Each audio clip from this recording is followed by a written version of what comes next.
السلام علیکم دوستو، میرے چینل اردو کہانیاں میں خوش آمدید۔ آج ایک نئی سچی خوفناک کہانی کے ساتھ آپ کی خدمت میں حاضر ہوں۔ آئیے کہانی کا آغاز کرتے ہیں۔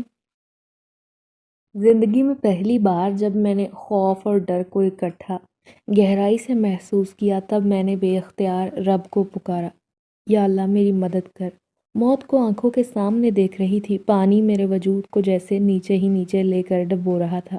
ہاتھ پاؤں چلانے کی کوشش کر رہی تھی، دم گھٹ رہا تھا، روح جسم کا ساتھ چھوڑنے والی تھی۔ وہ یخ ٹھنڈا پانی میری جان لے رہا تھا۔ جوں جوں میں پانی کی سطح سے دور ہونے لگی، میری زندگی مجھ سے اتنے ہی قدم پر دور تھی، اور میں حسرت سے سوچتی رہ گئی کہ مجھے زندگی میں ابھی بہت کچھ کرنا تھا، بہت سے خواب آنکھوں میں سجائے تھے، کتنے خوشگوار لمحات گزارنے تھے، مگر یہ موت میرے اور زندگی کے درمیان آ گئی۔ اب جب آخری لمحہ تھا، مجھے لگا کہ میری روح جسم کا ساتھ چھوڑنے ہی والی ہے، تب کسی مہربان ہستی نے مجھے جیسے اپنی آغوش میں لے لیا، گویا میرے سارے دکھ درد چن لیے۔ میں ہلکی پھلکی ہو گئی، وہ مجھے موت کے منہ سے نکال کر زندگی کے قریب لا رہا تھا۔ جو ہی میرا چہرہ پانی کی سطح سے بلند ہوا، میری نظر اس پر پڑی جس نے مجھے موت کے قریب کیا۔ ایک نفرت بھری نظر میں اس پر ڈال کر رہ گئی، اور پھر، مریم جلدی سے ہاتھ پیر چلاؤ، صبح سے تمہیں کتنی بار کہہ چکی ہوں کہ ایئرپورٹ سے وجدان گھر واپس آنے والا ہوگا۔ کیا کہے گا وہ گھر کی حالت دیکھ کر؟ اسے ہمیشہ گندگی سے الجھن ہوتی ہے، اتنے سالوں کے بعد وہ گھر آ رہا ہے، اور میں نہیں چاہتی کسی بات سے اس کا دل خراب ہو۔ تائی مسلسل مجھے ہدایات دے رہی تھی، اور میں آنسو پیتی ان کی ہدایات کو پورا کرنے کی کوشش کر رہی تھی۔ مجھے آج تائی نے فجر کی اذانوں کے ساتھ جگا دیا تھا، کیونکہ آج ان کے مائکے والے گھر آنے والے تھے۔ آج وجدان انگلینڈ سے آنے والا تھا۔ تائی نے اس خوشی میں اپنے مائکے والوں کی دعوت کر چھوڑی تھی۔ فجر کی اذان کے ساتھ انہوں نے مجھے کچن میں لا کھڑا کیا اور مجھ سے طرح طرح کے پکوان بنانے کا کہا۔ میری کمر درد سے دوہری ہو رہی تھی، مگر یہاں میرا احساس کرنے والا کون تھا؟ تائی کی دونوں بیٹیاں صبح سے شہر گئی ہوئی تھیں تاکہ اپنے رنگ و روپ کو نکھار سکیں، جبکہ میرا معاملہ الٹ تھا۔ تائی مجھ پر یوں حکم چلا رہی تھی جیسے میں ان کی رشتہ دار نہیں، ان کی ملازمہ ہوں۔ دوپہر کا وقت تھا، میں بری طرح سے تھک چکی تھی۔ تائی نے کہا، اب تم اسٹور روم میں چلی جاؤ، میں وہیں تمہارے لیے کھانا بھجوا دوں گی۔ خبردار نیچے آنے کی ضرورت نہیں، میں نہیں چاہتی تم مہمانوں کے سامنے آؤ، وہ تمہارے بارے میں کوئی سوال جواب پوچھے۔ گو کہ ان کے مائکے والے سبھی مجھے جانتے تھے، مگر اس کے باوجود وہ ہمیشہ لوگوں سے مجھے دور رکھتی، سارے کام مجھ سے کرواتی، مگر تعریف اور واہ واہ اپنی بیٹیوں کی کرواتی۔ پھر جب میں نے کام ختم کر لیا تو اوپر آ گئی۔ مجھے اوپر والے پورشن میں جانے میں ہمیشہ خوف آتا تھا، کیونکہ وہاں بچپن میں نے بہت سی عجیب و غریب حرکتیں ہوتی دیکھی تھی۔ بچپن سے میں اور تائی کی بیٹیاں اس حصے کو جنات کا حصہ کہتے تھے۔ ہمیں لگتا تھا کہ وہاں جنات رہتے ہیں، اور یہ بات سچ تھی۔ میں چھوٹی سی تھی جب میں نے امی کی اس بات کی تصدیق کی، کہنے لگی کہ مغرب کے بعد کبھی بھی تم وہاں نہ جانا۔ اس وقت میرے امی ابا زندہ تھے اور سب اسی گھر میں مل جل کر رہتے تھے۔ تائی کی بیٹیاں بھی میرے ساتھ کھیلتی اور پھپھو کا بیٹا وجدان بھی میرا خیال رکھتا۔ پھر اسے شہر میں بورڈنگ اسکول میں بھجوا دیا گیا، اس کے بعد انگلینڈ چلا گیا۔ میں بچپن کے بعد دوبارہ وجدان سے نہ ملی۔ اس وقت تائی بھی مجھ سے بہت محبت جتاتی، مگر پھر جب امی ابو کا ایکسیڈنٹ ہوا، وہ لوگ مجھے چھوڑ کر چلے گئے۔ تائی کا رویہ بدلنے لگا۔ انہوں نے تعلیم کا سلسلہ تو نہ رکوایا، مگر وہ گھر کے سارے کام کاج مجھ سے کرواتی، اور ساتھ ساتھ پڑھائی بھی بری طرح متاثر ہونے لگی۔ جب میں نے میٹرک کیا تو میرے نمبر ان کی دونوں بیٹیوں سے بہت کم تھے۔ اس بات پر تائی کو بڑا فخر ہوتا کہ وہ ہرائے گئے کے سامنے میری اور اپنی بیٹیوں کے نمبروں کا موازنہ کرتی، اور پھر میرے چاہنے کے باوجود انہوں نے مجھے شہر کے کالج میں نہ بھیجا، بلکہ اپنی دونوں بیٹیوں کا داخلہ کروا دیا۔ میں نے جب اس خواہش کا اظہار کیا تو وہ کہتی کہ تمہارے والدین نہیں جو تمہارے نخرے اٹھائیں، تمہارے تایا پر کتنی ذمہ داریاں ہیں، وہ سب کچھ کیسے کریں گے؟ اپنی بیٹیوں کو پڑھانا لکھانا، اس کے ساتھ تمہارا بوجھ بھی ہمارے کندھوں پر ہے۔ ارے تمہارے ننیال والوں نے تو کبھی پلٹ کر نہیں دیکھا، ہم ہی ہیں جو تمہیں اس گھر میں پناہ دی ہے، تمہارے خرچے پورے کرتے ہیں، کل کو تمہاری شادی بھی کرنی ہے، تمہیں خالی ہاتھ تو کوئی یہاں سے بیاہ کر نہیں لے کر جائے گا، تمہیں جہیز میں بھی کچھ نہ کچھ دینا ہوگا، ابھی سے کچھ بچا کر رکھیں گے تب تو کل کام آئے گا۔ ہمیشہ کی طرح وہ شروع ہو گئی تھی، اور میں خاموشی سے ان کی باتیں سننے لگی۔ میں ان کی دونوں بیٹیوں سے زیادہ، بلکہ بہت زیادہ خوبصورت تھی۔ یہی وجہ تھی کہ وہ مجھے دیکھ کر حسد کا شکار ہوتی۔ اور اپنے مائکے والوں کے سامنے مجھے کبھی نہ آنے دیتی۔ ان کے مائکے میں ایک سے بڑھ کر ایک قابل لڑکے تھے، اور وہ چاہتی تھی کہ ان کی بیٹیاں ان کی بہنوں کے گھروں میں بیاہی جائیں۔ وہ میری خوبصورتی سے خائف رہتی، سب سے چھپا کر مجھے رکھتی۔ پھر جب کوئی کبھی میرے بارے میں سوال کرتا تو ٹھنڈی سانس بھر کر کہتی کہ وہ لڑکی تو اپنے کمرے سے قدم نہیں رکھتی، نہ کسی سے بات چیت کرتی ہے، نہ گھلتی ملتی ہے، نہ جانے اپنے آپ کو کیا بلا سمجھتی ہے۔ میں اسے کچھ نہیں کہتی کہ لوگ کیا کہیں گے، بن ماں کی بچی کے ساتھ میں کیسا سلوک کرتی ہوں، اور ان کی اس چالاکی پر میں خون کے گھونٹ پی کر رہ جاتی۔ مجھے سب نظر آتا تھا، سب دیکھتی تھی، مگر میں مجبور تھی۔ تایا مجھ سے پوچھتے تمہیں کس بات کی پریشانی ہے، کوئی ضرورت ہے؟ تب تائی مجھے آنکھیں دکھاتی اور میں نفی میں سر ہلا کر کہتی کہ مجھے کچھ نہیں چاہیے۔ اگر تایا مجھے پیسے دیتے تو تائی وہ چھین لیتی اور کہتی تمہیں کیا ضرورت ہے، تمہاری ساری ضروریات ہم لوگ پوری کرتے ہیں نا۔ آج جب میں کام ختم کر کے اوپر والے پورشن میں آئی، بستر پر لیٹتے ہی آنکھ لگ گئی۔ صبح کی تھکی ہوئی تھی، کمر میں درد تھا۔ میں نے اس بات پر شکر ادا کیا کہ آج تائی نے مجھے اوپر بھیج دیا۔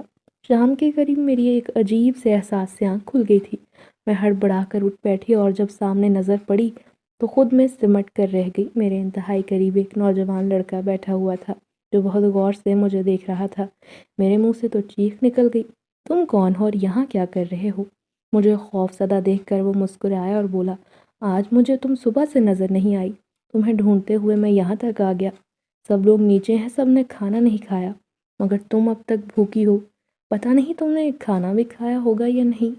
یہی سوچ کر تمہارے لیے کھانا لے کر آیا ہوں۔ اور تب میری حیرت کی انتہا نہ رہی، وہ کون ہے جسے میرا اس قدر خیال ہے؟ تب میرے ذہن میں یہ جھماکا ہوا، کہیں یہ وجدان تو نہیں، اس نے میرے آگے کھانا رکھا، کھانا کھایا۔ وہ تو نہیں تھا جو میں نے بنایا تھا، نہ اس کا ذائقہ تھا، نہ ہی وہ خوشبو تھی، بلکہ یہ تو میرے ہاتھ سے زیادہ لذیذ تھا۔ میں نے خوب سیر ہو کر کھایا۔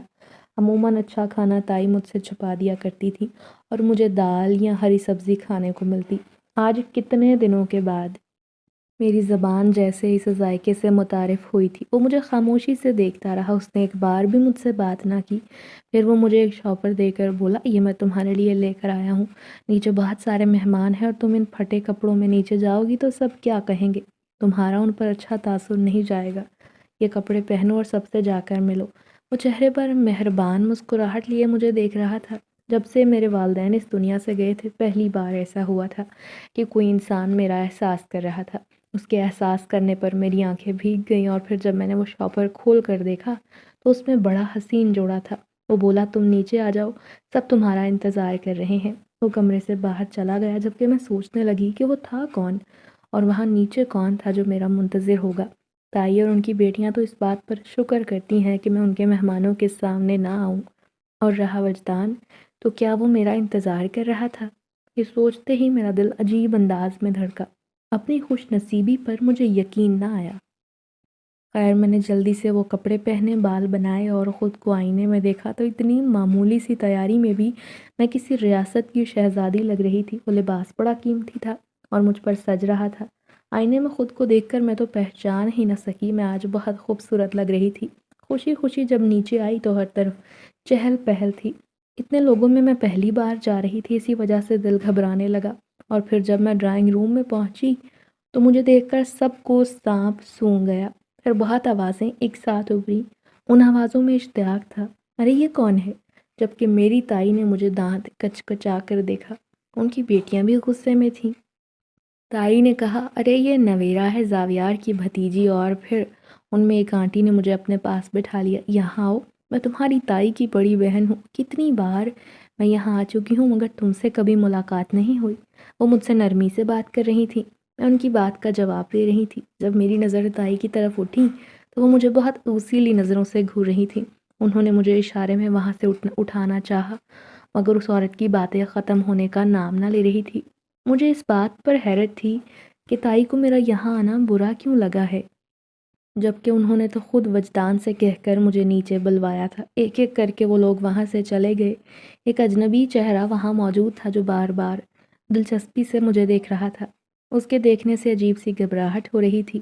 تائی نے کہا، وجدان، تم جا کر آرام کرو بیٹا، لمبے سفر سے آئے ہو، تھکے ہوئے ہوگے۔ وہ جیسے تائی کی بات سن کر ہوش کی دنیا میں آیا اور بولا، مومانی، اتنے عرصے بعد آپ لوگوں سے ملا ہوں، آپ کو دیکھ کر ساری تھکان اتر گئی۔ جبکہ تائی کی بات سن کر میرا منہ کھلے کا کھلا رہ گیا۔ یہ وجدان تھا۔ میں نے سر اٹھا کر دیکھا، خاصا خوبرو تھا، مگر وہ اس لڑکے سے بالکل مختلف تھا جو مجھے ابھی اوپر والے حصے میں نظر آیا تھا۔ اگر یہ وجدان تھا تو وہ کون تھا؟ اس کا مطلب تھا کہ وہ تائی کے خاندان کا کوئی فرد تھا۔ اب یہ سوچ کر عجیب سی گھبراہٹ ہونے لگی۔ اب اگر تائی نے مجھ سے پوچھا یہ کپڑے میں کہاں سے لائی ہوں تو میں کیا جواب دوں گی؟ اس کے بعد تائی نے مجھے وہاں سے اٹھا دیا۔ کچن کا کام کرنے کے بعد میں اپنے کمرے میں آئی تو فوراً کپڑے بدل ڈالے۔ تھوڑی دیر کے بعد تائی غصے سے آ گئی اور کہا، تم کس کی اجازت سے آئی تھی جبکہ تمہیں منع بھی کیا تھا کہ وہاں نہ آنا؟ ان کی بیٹیاں بھی آ پہنچی۔ امی، جب آپ نے اسے منع کیا تو پھر پوچھے نا، یہ کس سے پوچھ کر وہاں آئی؟ اور مجھے تو یہ سمجھ نہیں آ رہا اس کے پاس اتنا قیمتی جوڑا کہاں سے آیا؟ کون لایا یہ اس کے کپڑے؟ تائی کی بڑی بیٹی فاطمہ نے کہا، یقیناً یہ روبی اس کے لیے لے کر آئی ہوگی، وہی ہے جو اس پر مہربان رہتی ہے۔ فاطمہ نے میری اکلوتی سہیلی کا نام لیا۔ وہ اکثر میرے لیے چھوٹے موٹے تحائف لے کر آیا کرتی تھی، گو کہ وہ خود بھی غریب سفید پوش گھرانے کی لڑکی تھی، مگر وہ اپنے والدین کی بہت لاڈلی تھی اور میرے حالات دیکھ کر اسے مجھ پر ترس آتا۔ مجھے اکثر کہتی تھی کہ تم ایسے گھٹن زدہ ماحول میں کیسے رہتی ہو؟ تمہاری جگہ اگر میں ہوتی کب کی یہاں سے بھاگ چکی ہوتی۔ تب میں اس کے منہ پر ہاتھ رکھ دیتی، ارے ایسی باتیں نہ کیا کرو۔ اب جب فاطمہ نے روبی کا نام لیا تو میں نے فوراً سے ہاں میں سر ہلا کر کہا، یہ روبی ہی میرے لیے لے کر آئی تھی۔ تائی نے کہا، فوراً سے وہ کپڑے لے کر آؤ۔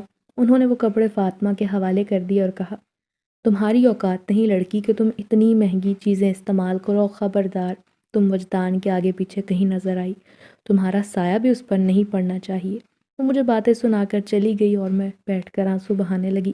بار بار یہی خیال آ رہا تھا، نہ جانے وہ لڑکا کون تھا اور یوں میرے سامنے کیوں آیا تھا۔ تائی نے اب مجھ پر گہری نگاہ رکھنی شروع کر دی، ہر وقت میرے کاموں میں نکائص نکالتی، نکتہ چینی کرتی، وجدان کے سامنے بات پہ بات بے عزت کرتی۔ وہ بہانے بہانے سے مجھے مخاطب کرتا تھا اور میں تائی کے خوف سے دور دور رہتی۔ دوسری بار میں نے پھر سے اسی لڑکے کو گھر میں دوبارہ دیکھا۔ اس دن وہ اوپر والے پورشن میں موجود تھا۔ دوپہر کا وقت تھا، سب لوگ اپنے اپنے کمروں میں سو رہے تھے، جبکہ وجدان اپنے کسی دوست کے ساتھ باہر گیا ہوا تھا۔ اس وقت بھی میں نے اس شخص کو گھر میں دیکھا تو بری طرح ہڑبڑا گئی۔ وہ کون تھا؟ اگر وہ تائی کے خاندان میں سے تھا تو اگر تائی نے مجھے اس سے بات کرتے دیکھ لیا تو یقیناً انہیں ناگوار لگے گا، وہ پھر سے مجھے برا بھلا کہیں گی۔ میں اسے دیکھ کر سیدھا کچن میں آ گئی۔ میرے پسینے چھوٹنے لگے تھے۔ وہ بھی سیدھا کچن میں آیا۔ کیا کر رہی ہو تم؟ اس کے یوں بے تکلفی سے پوچھنے پر میں تو بوکھلا گئی۔ آپ یہاں سے جائیے، اگر آپ کو تائی نے مجھ سے بات کرتے دیکھا تو انہیں اچھا نہیں لگے گا۔ آپ ڈرائنگ روم میں جا کر بیٹھیں، میں تائی کو آپ کے بارے میں بتاتی ہوں۔ تبھی تائی وہیں پر آ گئی۔ میرے تو جیسے پسینے چھوٹ گئے، خوف سے رنگ پیلا پڑ گیا۔ تائی نے مجھے پریشان دیکھا تو چونک کر کہا، کیا بات ہے، اتنی پریشان کیوں ہو؟ کچھ چھپا رہی ہو مجھ سے؟ وہ اس لڑکے کو نظر انداز کرتے ہوئے سختی سے سوال جواب کرنے لگی اور میرا منہ حیرت سے کھلے کا کھلا رہ گیا۔ تائی نے مجھے 2 سے 3 بار بلایا، کیا ہو گیا ہے تمہیں؟ کہیں پاگل تو نہیں ہو گئی؟ ارے بھوت ووت تو نہیں دیکھ لیا؟ ان کا یوں لڑکے کو سراسر نظر انداز کرنا مجھے حیران پریشان کر گیا تھا۔ سچ کہوں تو میں ڈر گئی تھی، خوف نے مجھے جکڑ رکھا تھا۔ وہ میرے علاوہ تائی کو نظر کیوں نہیں آ رہا؟ پھر وہ ان کے سامنے کچن سے نکل کر چلا گیا اور تائی نے جیسے اس بات کا بالکل نوٹس نہ لیا۔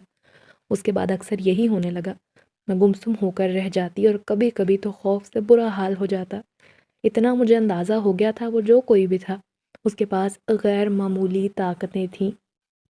وہ جب چاہتا جہاں چاہتا پہنچ سکتا تھا، نظر کے سامنے سے اوجھل ہو جاتا۔ گو کہ آج تک اس نے مجھے نقصان نہ پہنچایا، نہ ہی کبھی کسی بات کی تکلیف پہنچائی، مگر اس کے باوجود اسے دیکھ کر خوف کا احساس لازم ہوتا تھا۔ اکثر ہی وجدان کسی نہ کسی جگہ گھومنے پھرنے کا پلان بناتا یا کبھی شاپنگ پر چلنے کی بات کرتا تو تائی مجھے اس سے ہٹا دیا کرتی، جبکہ اس کے چہرے کے بجھتے رنگ مجھے صاف نظر آتے اور شاید یہ چیز تائی اور ان کی بیٹیوں کو بھی محسوس ہو رہی تھی، تبھی تو وہ مجھے اس سے دور رکھنے کی کوشش کرتی۔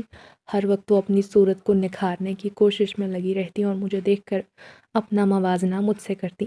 یہ دیکھ کر میں حیران ہوتی کہ یہ لوگ تو ہر چیز میں مجھ سے بہتر ہیں، تعلیم میں، لباس میں، اعتماد میں، روپے پیسے میں، مگر اس کے باوجود ان میں یہ احساس کمتری کیوں تھا؟ نہ وہ مجھے کسی کے سامنے آنے دیتی اور نہ ہی اپنے ساتھ کہیں لے کر جاتی۔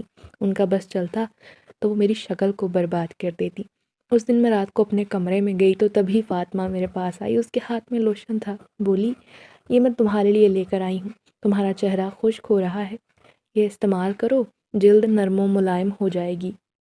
وہ اپنے لہجے میں میرے لیے محبت سمو کر بولی تو میں حیران رہ گئی، کیونکہ مجھے اس سے کسی مہربانی کی امید نہ تھی، اور میرے چہرے پر چھائی حیرت دیکھ کر بولی کیا ہوا؟ کیا تمہیں یقین نہیں آ رہا کہ میں تمہارے لیے لے کر آئی ہوں؟ بات سچ تو یہی تھی کہ مجھے یقین نہیں آ رہا تھا، ورنہ اس سے کوئی بھید نہ تھا کہ وہ ماں بیٹیاں اس بات پر بھی شور مچانے لگتی اور مجھے ان کے غصے سے ہمیشہ ہی ڈر آتا تھا۔ اور پھر فاطمہ نے کہا یہ سونے سے پہلے لازمی اپنے چہرے پر لگا دینا۔ بار بار وہ تاکید کرتی رہی۔ میں حیران ہوئی کہ وہ بار بار ایک ہی بات کیوں دہرا رہی ہے۔ وہ تو کمرے سے چلی گئی، پھر جو ہی میں نے بوتل اپنے ہاتھ پر لی تو میرے ہاتھ میں خارش ہونے لگی، پورا ہاتھ جلنے لگا، یکدم وہ بوتل جیسے کسی نے میرے ہاتھ سے چھین کر دور پھینک دی۔ تھوڑی دیر کے بعد میرا جھلستا ہاتھ نارمل ہو گیا اور میں صحیح حالت میں آ گئی۔ میرے ساتھ کیا ہوا؟ اس کے بعد میں نے وہ لوشن بہت تلاش کیا مگر وہ مجھے کہیں نہ ملا۔ آدھی رات کا وقت تھا جب پورا گھر چیخوں سے گونج اٹھا۔ میں ابھی نیند سے ہڑبڑا کر اٹھ بیٹھی۔ یہ سب کیا ہو رہا تھا؟ کمرے سے باہر آئی تو سامنے تائی اور ان کی دونوں بیٹیاں موجود تھیں۔ فاطمہ اپنے چہرے پر ہاتھ رکھے بری طرح سے روئے جا رہی تھی۔ ارے کیا ہو گیا ہے فاطمہ تمہیں؟ کتنی بار بول چکی ہوں ایسی چیزیں استعمال نہ کیا کرو۔ اب دیکھو تم نے اپنے چہرے کا حال کیا کر لیا۔ وجدان بھی کمرے سے باہر آ گیا تھا۔ وہ بھی میری طرح حیران و پریشان تھا کہ یہ سب کیا ہو رہا ہے۔ پھر تائی اور فاطمہ کا وویلا۔ فاطمہ بار بار مجھے بولا بھلا کہہ رہی تھی، امی یہ سب کچھ اسی کی وجہ سے ہوا ہے۔ اس کی یہی تکرار سن کر وجدان بھی جھنجھلا اٹھا، مگر ہوا کیا؟ کوئی مجھے کچھ بتائے گا؟ پھر تائی نے کہا یہ وقت ان باتوں کا نہیں، اسے اسپتال لے کر چلنا ہوگا، کسی ڈاکٹر کو دکھانا چاہیے، ورنہ نہ جانے میری بیٹی کا چہرہ کب ٹھیک بھی ہو پائے گا یا نہیں۔ وہ مسلسل رونے لگی۔ میں انہیں روتا دیکھ کر گمسم تھی۔ وجدان انہیں لے کر ہسپتال چلا گیا، جبکہ گھر پہ میں اور ماہنور دونوں رہ گئے۔ ماہنور خوفزدہ تھی، بار بار وہ دائیں بائیں دیکھ رہی تھی۔ میں نے پوچھا کیا ہوا، سب ٹھیک تو ہے نا؟ وہ بولی میرے پاس آ کر بیٹھ جاؤ، مجھے ڈر لگ رہا ہے۔ میں حیران ہوئی کہ یہ تو مجھ سے 100 فٹ کی دوری پر رہتی ہے، اب مجھے خود قریب بیٹھنے کا کہہ رہی تھی۔ میں پاس جا کر بیٹھی تو وہ زوردار چیخ مار کر میرے ساتھ لپٹ گئی۔ کیا ہوا ماہنور؟ کیا ہوا ہے؟ وہ روتے ہوئے بولی میرے ساتھ میرے کمرے میں چلو، مجھے یہاں ڈر لگ رہا ہے، یہاں کبھی کوئی میرے بال کھینچ رہا ہے اور ایسا لگتا ہے جیسے کوئی میرے پیروں پر چٹکی کاٹ رہا ہے۔ وہ اپنے پیر صوفے کے اوپر سمیٹ کر بیٹھ گئی تھی۔ میں ہکا بکا اس کے طور طریقے دیکھتی رہی، یکدم پورا گھر اندھیرے میں ڈوب گیا۔ اب صحیح معنوں میں مجھے بھی ڈر لگنے لگا۔ جب سے میں نے اس لڑکے کو گھر میں دیکھا تھا، ڈر اس بات پر تھا کہ وہ میرے علاوہ کسی اور کو نظر نہیں آتا تھا۔ اس دن کے بعد سے خوف نے مجھے پوری طرح سے اپنے حصار میں لے لیا تھا۔ اب جب ہر طرف اندھیرا پھیل گیا تو مجھے اندھیرے میں 2 آنکھیں چمکتی نظر آئیں۔ یہ آنکھیں میرے علاوہ ماہنور بھی دیکھ رہی تھی، اور پھر وہ چیخ چیخ کر رونے لگی۔ اس نے اپنے موبائل کی ٹارچ آن کر لی اور کہا میرے ساتھ کمرے میں چلو، یہاں تو میں مر جاؤں گی، یہاں کچھ ہے۔ میں اسے اپنے ساتھ لپٹائے کمرے میں آ گئی۔ تب ہمیں لگا ہمارے علاوہ کوئی تیسرا بھی کمرے میں موجود ہے۔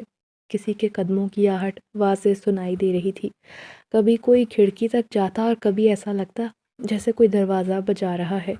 بار بار لائٹ جلنے اور بجھنے لگی، کھڑکی کا شیشہ ہلنے لگا۔ اب تو ماہنور کے ساتھ میری بھی چیخیں بلند ہونے لگی۔ تب کسی نے میرے منہ پر ہاتھ رکھ کر کان میں سرگوشی کرتے ہوئے کہا کہ تمہیں ڈرنے کی ضرورت نہیں، یہ تو میں اس لڑکی کو مزہ چکھانے کے لیے کر رہا ہوں۔ فکر نہ کرو، اسے ایسا مزہ چکھاؤں گا کہ ساری زندگی یاد رکھے گی۔ تم ایک کام کرو، کمرے سے باہر چلی جاؤ۔ میں خوف زدہ سی ادھر ادھر دیکھتی رہ گئی۔ اب کی بار اس کی غصیلی آواز سنائی دی، جیسا میں نے کہا ہے ویسا کرو، کمرے سے نکل جاؤ۔ اب جب میں اپنی جگہ سے اٹھنے لگی تو ماہنور نے کہا تم کہیں نہ جاؤ، میرے پاس بیٹھی رہو۔ میں نے کہا رکو، میں ابھی ٹارچ لے کر آتی ہوں۔ تمہارا موبائل بھی تو کہیں گر گیا ہے، ہم کب تک یوں ہی اندھیرے میں بیٹھے رہیں گے؟ وہ میری بات سمجھ گئی۔ اچھا ٹھیک ہے، مگر جلدی آنا۔ اور جو ہی ڈرتے ڈرتے میں ماہنور کے کمرے سے نکلی، اس کا دروازہ کھٹاک سے بند ہو گیا اور پھر ماہنور کی چیخیں بلند ہونے لگی۔ میں خوف زدہ ہو گئی، اپنے کمرے میں جا کر بیٹھ گئی۔ میں تھر تھر کانپ رہی تھی۔ پھر کچھ دیر گزری، جیسے سب کچھ معمول پر آ گیا اور میں اپنی جگہ سے اٹھی، ماہنور کے کمرے میں آئی تو وہ اپنے بیڈ پر لیٹی ہوئی تھی۔ اس کی آنکھیں بند تھیں، نہ جانے سو رہی تھی یا بے ہوش ہو گئی تھی۔ میں کچھ بھی کہے بغیر اپنے کمرے میں آ گئی۔ اسے کچھ بھی کہنے کا مطلب تھا کہ اپنے لیے آتاب کو خود بلانا۔ میں جانتی تھی وہ ماں بیٹیاں تو مجھ سے ویسے بھی شدید نفرت کرتی ہیں۔ اس کی وجہ یہ تھی کہ انہیں اس بات کا خدشہ تھا کہیں وجدان مجھے پسند نہ کر لے۔ وہ ہماری پھپھو کا بیٹا تھا، اس کے ساتھ بھی ویسا ہی حادثہ پیش آیا جیسا میرے ساتھ، مگر فرق یہ تھا وجدان مجھ سے پہلے رشتوں سے دور ہوا تھا۔ اس کے والدین کا انتقال تب ہوا جب وہ محض 1 سال کا تھا۔ اسے میری اور امی اور تائی دونوں نے ماں بن کر پالا، اسے بہت پیار دیا۔ وہ سارے خاندان کا لاڈلا تھا کیونکہ گھر کا اکلوتا تھا۔ پھر جب وہ بڑا ہوا تو تایا کہنے لگے وہ اسے پڑھنے کے لیے شہر بھیج رہے ہیں۔ گاؤں میں جو اسکول تھا وہاں تو پڑھائی نہ ہونے کے برابر تھی۔ گاؤں کا ماحول بھی اس کے لیے نامناسب تھا۔ گاؤں کے لڑکے چھوٹی عمر میں آوارگیوں میں پڑ جاتے، اور تایا ابا وجدان کو ان معاملات سے اور ان چیزوں سے دور رکھنا چاہتے تھے۔ پھر یکے بعد دیگرے میرے ماں باپ کی وفات کے بعد تو گویا میں سب پر بوجھ بن کر رہ گئی تھی۔ تایا ابا تو ابھی بھی مجھے بہت چاہتے تھے، مگر تائی کو نہ جانے کیوں میرے وجود سے خار تھی، جبکہ وہ وجدان سے ویسے ہی پیار کرتی جیسا شروع سے کرتی تھی۔ مگر میرے ساتھ تائی کا رویہ بدل گیا تھا۔ شاید اس کی وجہ یہ تھی کہ میں ان کی بیٹیوں میں زیادہ خوبصورت تھی اور اس میں میرا کوئی قصور نہ تھا۔ اب جب سے وجدان واپس آیا تب سے تو ان کا بس نہیں چلتا تھا کہ بس وہ یا تو میری شکل بگاڑ دیں یا مجھے وجدان کی نظروں سے کہیں دور بھیج دیں۔ تایا زیادہ تر اپنے کام کے سلسلے میں مصروف رہتے۔ رات گئے ان کی واپسی ہوتی اور تھکا ہونے کی وجہ سے جلدی سو جاتے اور صبح سویرے پھر نکل جاتے۔ اب تو وجدان بھی ان کے ساتھ کام دیکھنے لگا تھا۔ وہ باہر سے بزنس کی ڈگری لے کر آیا تھا اور چاہتا تھا اپنے آبائی کاروبار کو آگے بڑھائے۔ چونکہ ہماری رہائش ایک چھوٹے قصبے میں تھی، یہاں اپنی زمینیں اور جائیداد تھی۔ تایا ابا کو شروع سے ان کاموں میں دلچسپی نہ تھی۔ انہوں نے اپنی زمینوں پر کام کرنے کے لیے ملازم چھوڑ رکھے تھے اور خود وہ شہر میں اپنا امپورٹ ایکسپورٹ کا بزنس کر رہے تھے۔ اب جب سے وجدان واپس آیا تو کاروبار جیسے دن بدن آگے بڑھنے لگا۔ اس کی فہم و فراست نے اسے کہاں سے کہاں پہنچا دیا۔ خیر، گاڑی کا ہارن سن کر میں ہوش کی حالت میں آئی۔ یقیناً تائی لوگ واپس آ گئے تھے اور اس وقت میں ان کا سامنا نہیں کرنا چاہتی تھی۔ تبھی میں اپنے کمرے میں موجود رہی۔ پھر نہ جانے کب نیند کی دیوی مجھ پر مہربان ہو گئی۔ صبح سویرے تائی امی کی غصیلی آواز سے آنکھ کھلی، سر اٹھا کر دیکھا تو وہ سامنے کھڑی گھور رہی تھی۔ کیا کیا تم نے کل میری بیٹی کے ساتھ؟ بتاؤ مجھے۔ انہوں نے بازو سے پکڑ کر کھڑا کیا اور کھینچتے ہوئے کمرے سے لے آئی۔ کیا کیا تم نے ماہنور کے ساتھ؟ بتاؤ مجھے، انہوں نے فاطمہ کی طرف اشارہ کرتے ہوئے کہا۔ فاطمہ کو دیکھ کر میں ڈر گئی۔ اس کا چہرہ بری طرح جھلسا ہوا تھا، دیکھنے میں بھی خوفناک لگ رہی تھی۔ تائی مجھ پر غصہ کرنے لگی، مجھے مارنے لگی۔ میں اپنا بچاؤ کرنے کی کوشش کر رہی تھی، مگر بدقسمتی سے تائی کا ہاتھ نہ روک پائی۔ تب کسی نے ان کا ہاتھ پکڑ کر روک لیا۔ سر اٹھا کر دیکھا تو سامنے وجدان کھڑا تھا۔ کیا تماشا ہے مومانی؟ آپ اس بیچاری کے ساتھ اتنا ظلم کیوں کرتی ہیں؟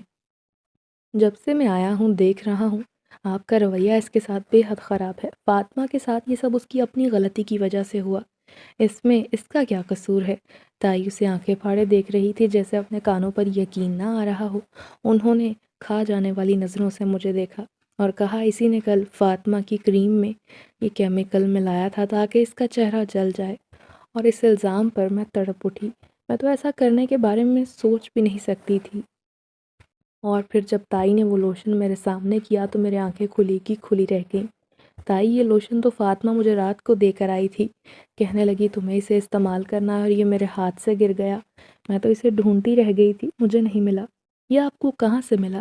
تب فاطمہ نے کہا، امی اس نے یہی لوشن بہانے سے میرے کمرے میں رکھ دیا، مجھ سے نہ جانے اس نے کس چیز کا بدلہ لیا ہے۔ اب جیسے سارا معاملہ میری سمجھ میں آ گیا تھا۔ یقیناً اس لڑکی نے میرا چہرہ جلانے کی کوشش کی اور خود ہی اپنی جلائی ہوئی آگ میں جل اٹھی۔ اور یہ لوشن دوبارہ اس کے کمرے میں کیسے گیا، اس بارے میں تو مجھے کچھ نہیں پتا تھا۔ یقیناً یہ سب اسی جن کی کارستانی تھی۔ وجدان کی آنکھوں میں فاطمہ کے لیے غصہ تھا۔ وہ بھی سمجھ گیا تھا کہ یہ لڑکی جھوٹ بول رہی ہے۔ وہ اپنے کمرے میں چلا گیا، مگر جاتے جاتے بولا، یتیم کی بد دعا لینے سے بچے مومانی، ایسا نہ ہو اس لڑکی کی بد دعا آپ کو لے ڈوبے۔ آپ کو اس کے ساتھ اس قدر زیادتی نہیں کرنی چاہیے۔ جس کا کوئی نہیں ہوتا اس کا خدا ہوتا ہے۔ تائی کو اس کی بات پر مزید غصہ آ گیا اور میں وہاں سے آ گئی۔ جانتی تھی نہیں تو وہ پھر سے ہاتھ اٹھائیں گی۔ وجدان نے تایا سے تائی کے بارے میں ذکر کیا اور کہا ان کا رویہ مریم کے ساتھ بے حد خراب ہے۔ جو کچھ اس نے تائی کو میرے ساتھ کرتے دیکھا وہ تایا کو بتایا، اور اس کے بعد تایا نے اپنی بیوی کو خبردار کیا کہ آج کے بعد تم میری بھتیجی کے ساتھ ایسا سلوک نہیں کرو گی۔ اگر میں نے سنا کہ تم نے اسے تکلیف پہنچائی ہے تو مجھ سے برا کوئی نہ ہوگا۔ اس کے بعد تائی کا رویہ میرے ساتھ پہلے سے بھی بدتر ہو گیا۔ تایا اور وجدان کے سامنے تو وہ مجھ سے اچھی رہتی، مگر ان کے جانے کے بعد بہت برے طور طریقے سے پیش آتی، بار بار پر ہاتھ اٹھاتی، میرے مرے ہوئے والدین کو گالیاں دیتی، کوسنے دیتی۔ اس دن وجدان نے پکنک پر جانے کا پروگرام بنایا اور کہا ہم سب لوگ جھیل کی سیر کو چلیں گے اور کل کا دن وہیں گزاریں گے۔ یہ بات اس نے میری طرف بطور خاص دیکھتے ہوئے دہرائی۔ میں افسردگی سے مسکرائی، جانتی تھی تائی لوگ کبھی مجھے ساتھ لے جانے کے لیے رضامند نہیں ہوں گے، مگر حیران تب رہ گئی جب تائی نے کہا مریم تم بھی کل ہمارے ساتھ چلنا۔ انہوں نے مسکرا کر یہ بات کہی اور مجھے یقین نہ آیا۔ تائی دوبارہ میں جانتی تھی اس بارے میں ضرور ذکر کریں گی، بے شک انہوں نے ابھی تو وجدان کو دکھانے کے لیے کہا تھا اور بعد میں کہہ دیں گی کہ میں خود ان کے ساتھ نہیں گئی۔ مگر اگلے دن جب وہ میرے لیے خوبصورت جوڑا لے کر آئیں اور کہا تم ہمیشہ پھٹے پرانے کپڑوں میں رہتی ہو، یہ کپڑے پہنو، تم پر بہت اچھے لگیں گے، اور میں ان کی محبت دیکھ کر حیران تھی۔ مجھے دل ہی دل میں کچھ کھٹک رہا تھا، ایسا محسوس ہو رہا تھا جیسے دال میں کچھ کالا ہے۔ تائی اور ان کی بیٹیاں میرے ساتھ کبھی بھی اتنی مہربانی نہ کر سکتی تھیں، مگر ان کی بات سے میں انکار بھی نہیں کر سکتی تھی۔ میں نے وہ کپڑے پہنے اور پھر جب تائی باہر آئیں تو تائی نے میری تعریف کی، تم بہت اچھی لگ رہی ہو۔ وجدان بھی نثار جانے والی نظروں سے دیکھ رہا تھا۔ پھر ماہنور اور فاطمہ کا رویہ بھی میرے ساتھ بہتر تھا۔ جب ہم جھیل پر گئے تو وہ بولی چلو کشتی رانی کرتے ہیں، تم بھی آؤ، مزہ آئے گا۔ کشتی میں میرے ساتھ ماہنور اور فاطمہ دونوں موجود تھیں، اور جب ہم سب لوگوں سے دور ہوئے تو فاطمہ نے کہا تمہاری اتنی اوقات ہے تم ہم لوگوں کے ساتھ بیٹھو، ہم نے تمہیں بہت برداشت کر لیا، نہ جانے وجدان کو تم میں کیا نظر آیا ہے، تمہارے ہوتے ہوئے کبھی بھی یہ میری طرف متوجہ نہیں ہوگا، کبھی مجھ سے شادی نہیں کرے گا، تمہارا تو آج میں خاتمہ کر دوں گی۔ میں خوف زدہ ہو گئی، جوں ہی وہ لوگ نظروں سے اوجھل ہوئے فانیہ نے تب ہی مجھے فاطمہ نے پانی میں دھکا دے دیا اور میرے منہ سے چیخ بلند ہوئی۔ مجھے لگا تھا میں زندہ نہیں بچوں گی، مگر پھر میں بچ گئی۔ مجھے ریسکیو کرنے وہاں کچھ لوگ آ گئے تھے، اور جب جھیل سے نکل کر آئی تو مجھے بڑی سی چادر اڑا دی گئی جس میں جیسے میرا وجود چھپ گیا تھا۔ وجدان بے قراری سے میری طرف بڑھا، کیا ہوا؟ تم پانی میں کیسے گر گئی؟ میری آنکھوں سے آنسو بہنے لگے۔ مجھے ڈر لگنے لگا اگر میں نے سچ بتا دیا تو یہ عورتیں مجھے جان سے مار دیں گی، مگر اب میں دوبارہ خود کو کسی خطرے میں نہیں ڈال سکتی تھی۔ آج اس نے مجھے پانی میں پھینکا، کل کو زہر دے سکتی تھی، کسی طریقے سے میری جان لے سکتی تھی، اور ضروری نہیں تھا کہ ہمیشہ وہ جنزادہ مجھے بچانے آئے گا۔ پھر تب میں نے وجدان کو ساری بات بتا دی کہ فاطمہ نے میرے ساتھ کیا کیا ہے۔ جب میں نے دیکھا کہ میں نے سچائی بتا دی ہے، فاطمہ ٹسوے بہانے لگی اور کہا یہ لڑکی مجھ پر الزام لگا رہی ہے، میں نے ایسا کچھ نہیں کیا۔ مگر وجدان نے کہا تم سب چپ ہو جاؤ، جو تم لوگوں نے کرنا تھا وہ کر دیا۔ اب خاموشی سے گاڑی چلا رہا تھا، اس نے تایا کو فون کر کے کہا آپ جلدی سے گھر آ جائیں، میں آپ سے ضروری بات کرنا چاہتا ہوں۔ جب تک ہم گھر پہنچے تایا ابا آ چکے تھے۔ ہمیں آتا دیکھ کر بےتابی سے وجدان کی طرف آئے۔ کیا ہوا وجدان، کیا کہنا چاہتے ہو تم؟ کب سے میرا دل ہول رہا ہے بیٹا، میں یہ سوچ کر پریشان ہو رہا ہوں، نہ جانے تمہیں کون سی بات کرنی ہے۔ وجدان نے ایک نفرت بھری نظر فاطمہ کی طرف ڈالی اور ساری بات انہیں بتائی تو انہیں بھی یقین نہیں آ رہا تھا۔ مجھ سے کہنے لگے کیا وجدان صحیح بول رہا ہے؟ میں نے بھی تایا ابا کو سب کچھ بتا دیا جو آج تک برداشت کر رہی تھی۔ تایا ابو نے کہا میں تو کبھی سوچ بھی نہ سکتا تھا بیٹی کہ میری بچیاں اور بیوی تمہارے ساتھ ایسا سلوک کر رہی ہوں گی۔ تایا ابو نے مجھ سے معافی مانگی کہ میرے ہوتے ہوئے تمہیں یہ سب سہنا پڑا، اور وجدان کی بات سن کر سب لوگ ہکا بکا رہ گئے۔ وجدان نے کہا میں آج ہی مریم سے نکاح کرنا چاہتا ہوں، اسے اپنے ساتھ لے کر یہاں سے بہت دور جاؤں گا۔ میں نہیں چاہتا مریم کو مزید مشکلات سہنی پڑیں، وہ تکلیف دہ زندگی گزارنے پر مجبور رہے، کیونکہ اس کی کوئی غلطی نہیں، آخر اس کا قصور ہی کیا ہے جو اس کے ساتھ یہ سب کیا جائے؟ یہ تو مظلوم ہے، اس کے والدین تک نہیں، یہ اپنے دل کی بات کس سے کرے؟ نعمانی کو چاہیے تھا وہ اس کی ماں بن کر رہتی، مگر انہوں نے نہ جانے اس سے کون سی دشمنی نبھائی ہے۔ پھر وجدان کی خواہش پر میرا اس سے نکاح اسی وقت کر دیا گیا۔ پھر وہ شہر میں گھر دیکھنے لگا۔ مجھے بولا تمہیں چند دن یہیں رکنا پڑے گا، مگر تم یہ سب برداشت کر لو، کیونکہ اس کے بعد کبھی بھی میں تمہیں ان لوگوں کی شکل نہیں دیکھنے دوں گا۔ میں تمہیں یہاں سے بہت دور لے جاؤں گا۔ اور میں اس کی محبت پا کر بہت خوش تھی۔ وہ اچھا محبت کرنے والا تھا۔ میری زندگی میں جو بھی پریشانیاں، مشکلات اور کمیاں تھیں، ان سب کا جیسے میرے رب نے ازالہ وجدان کی صورت میں کر دیا تھا۔ تائی امی اپنے کیے پر شرمندہ تھیں۔ اب جب ان کا کیا سب کے سامنے آیا تو وہ کسی سے نظر ملانے کے قابل نہ رہیں۔ تایا ابا ان سے سیدھے منہ بات نہ کرتے تھے۔ ایسے میں وہ مجھے کہتی، اگر تم مجھے معاف کر دو گی نا تو تمہارے تایا بھی مجھے معاف کر دیں گے۔ میں اپنے شوہر کی نظروں میں اپنے لیے نفرت برداشت نہیں کر سکتی، اور میں ان سے کہتی کہ آپ نے جو کیا میں نے آپ کو معاف کر دیا۔ وجدان پھر مجھے لے کر شہر میں ایک گھر میں آ گیا جو کہ بڑا خوبصورت تھا۔ میں نے اسے اپنی محبت اور توجہ سے اور زیادہ خوبصورت بنا دیا تھا، کیونکہ اس کی بنیادوں میں ہماری محبت بھی شامل تھی۔ اس گھر میں بھی مجھے وہی اجنبی اکثر چلتا پھرتا نظر آتا تھا۔ ہمیشہ کی طرح میں اسے دیکھ کر ڈر جاتی، حالانکہ اس نے کبھی مجھے نقصان پہنچانے کی کوشش نہ کی تھی، نہ اس نے مجھے کبھی ڈرایا دھمکایا تھا۔ مگر اس کے باوجود اس چیز کا احساس کہ وہ جو کوئی بھی ہے ہم میں سے نہیں ہے، وہ ہماری طرح کا ایک انسان نہیں، اسے احساس کا ہونا ہی تھا کہ میری رگوں میں خوف کی سرد لہر دوڑ جاتی۔ اس روز وجدان جب گھر آیا تو کہنے لگا کہ ماموں کے گھر کے حالات بہت خراب ہیں۔ فاطمہ اور مہنور کی طبیعت اکثر خراب رہنے لگی ہے۔ راتوں کو وہ شور کرتی ہیں، چیختی ہیں اور خوف زدہ ہو جاتی ہیں۔ پورے گھر کا سکون مانو تباہ ہو چکا ہے۔ ماموں بہت پریشان تھے۔ آج مجھ سے ملاقات ہوئی تو بتانے لگے کہ مجھے لگتا ہے مریم کی بد دعا میرے گھر والوں کو لے ڈوبی ہے۔ اس کی بد دعا میری بیٹیوں کو چین نہیں لینے دے رہی۔ فاطمہ سکون سے نہیں سو پاتی، اس کی شکل بری طرح بگڑ گئی ہے، کوئی اس کا رشتہ کرنے کو تیار نہیں۔ ماموں اسے کتنے ہی ڈاکٹرز کے پاس لے کر گئے، اس کا علاج کروانے کی بڑی کوشش کی، اس نے بھی چہرے پر کتنی دوائیاں اور کریمیں لگا کر دیکھ لیا، مگر کوئی افاقہ نہیں ہوا۔ اس دن میں وجدان کے ساتھ جب تایا کے گھر آئی تو اس کے کہے کے مطابق واقعی گھر کے حالات خراب تھے۔ فاطمہ کا چہرہ پہلے سے زیادہ بھیانک ہو چکا تھا، بگڑ گیا تھا۔ مہنور روزانہ رات کو خوف زدہ رہتی۔ مجھے انہیں دیکھ کر ترس آیا۔ انہوں نے میرے ساتھ جو بھی کیا تھا، مگر میرے لیے انہیں تکلیف میں دیکھنا آسان نہیں تھا۔ اب میں نے سوچ لیا تھا کہ مجھے کیا کرنا ہے۔ پھر جب دوسری بار میں نے اس شخص کو اپنے گھر میں چلتے پھرتے دیکھا تو اس کے سامنے ہاتھ جوڑتے ہوئے کہا، تائی اور ان کی بیٹیوں نے میرے ساتھ جو بھی کیا وہ میرا اور ان کا معاملہ ہے، تم انہیں ان کے کیے کی سزا نہ دو۔ وہ مجھے حیرت سے دیکھ کر بولا، کتنی عجیب لڑکی ہو تم مریم، انہوں نے تمہارے ساتھ اتنا برا کیا، جو کچھ فاطمہ کے ساتھ ہوا وہ تو سب کچھ تمہارے ساتھ کرنے والی تھی، تمہارا چہرہ بگاڑنے والی تھی۔ اب سوچ لو، اگر تمہارا چہرہ ایسے جل جاتا تو تب کیا ہوتا؟ کیا تب وجدان تمہارے ساتھ شادی کر لیتا؟ اور ایسے میں کیا وہ لوگ تمہارا علاج کروانے کے لیے پانی کی طرح پیسہ بہاتے؟ میں سر جھکا کر رہ گئی، کچھ تھا ہی نہیں کہنے کو۔ ان کے ساتھ جو ہو رہا ہے وہ اسی قابل ہیں۔ میں کتنے عرصے سے اس گھر میں رہ کر ان لوگوں کی تمہارے ساتھ زیادتیاں دیکھ رہا تھا، مگر میں کسی معاملے میں نہیں بولا، مگر اب جب معاملہ حد سے بڑھ گیا تو میرے لیے برداشت کرنا آسان نہیں رہا۔ تم مظلوم لڑکی ہو، میں اسی گھر میں بچپن میں تمہارے ساتھ کھیلتا رہا، تم جانتی ہو بچپن میں اکثر تم اپنی ماں سے کہتی تھی کہ تمہارے ساتھ ایک بچہ کھیلتا ہے، مگر کوئی تمہاری بات پر یقین کرنے کو تیار نہیں تھا۔ وہ بچہ میں ہی تھا، تمہارے علاوہ کسی کو نظر نہیں آتا تھا۔